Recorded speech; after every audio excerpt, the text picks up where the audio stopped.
तर आता हा जस्ट घरी आले ऑफिसवरनं आणि हा म्हणे की कंपाऊंडमध्ये एक मांजर आहे आणि ती प्रेग्नंट आहे. ते ऐकताच मी डायरेक्ट दूध रेडी करून घेतलं तिला द्यायला. आता बघू कशी आहे मांजर, नक्की मी पाहिलीच नाही. मस्त मांजरीचा कलर पॅटर्न पण एकदम मस्त आहे. तर आम्हाला खूप टायमापासून मांजर घ्यायची होती आणि आम्ही तिकडे फ्लॅटमध्ये होतो, आमच्याकडे जागा नव्हती. इथे आमच्याकडे मस्त कंपाऊंड आहे खाली.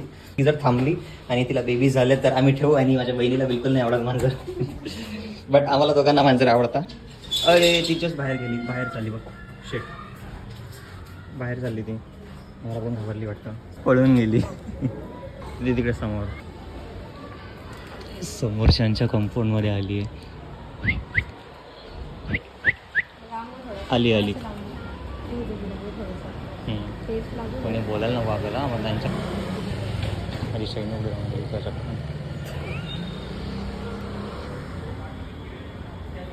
थोडं आम्हाला बघून घाबरती येते, सो आम्ही थोडं दूर आलो.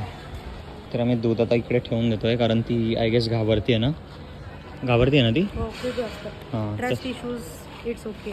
त्याच्यामुळे आम्ही इकडे पण कोणाच्या कंपाऊंडसमोर प्रॉब्लेम नको म्हणून साईडला ठेवतो. हे बंद असतं शॉप सर्व. ह्युमन्स पासून ऑलरेडी ॲनिमल्सला भीती असते आणि ती प्रेग्नंट आहे, सो ती डबल घाबरेल. ठीक आहे, चल घरी जाऊ, थोड्या वेळात येऊ खाली ती आली तर.